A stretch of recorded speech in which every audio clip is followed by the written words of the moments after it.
Bonjour. Vous avez sous les yeux un exemple d'échelle de prix.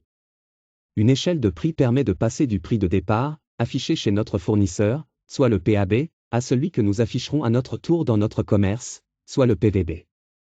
Pour passer d'une étape à l'autre, il suffit d'ajouter ou de déduire différents éléments successifs.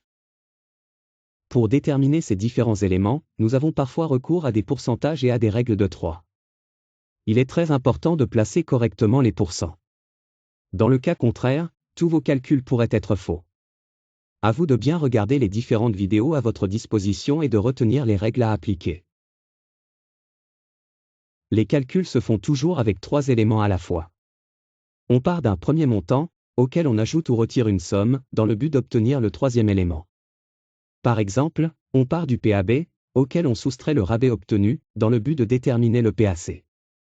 On utilise les mêmes signes dans la colonne de chiffres, ainsi que dans la colonne des pourcents. Pour continuer l'échelle des prix, on prend à nouveau 3 éléments. Ici, le PAC, auquel on soustrait l'escompte obtenu pour déterminer le PAN. On comprend dans cet exemple la raison pour laquelle nous avons besoin de 2 colonnes de pourcentage. En effet, dans le premier calcul, le PAC correspondait à 90% du PAB. Mais dans ce deuxième calcul, le PAC sert de base. Il vaut donc 100%. On doit donc décaler le calcul des pourcents afin de remplacer le 90% par le 100%.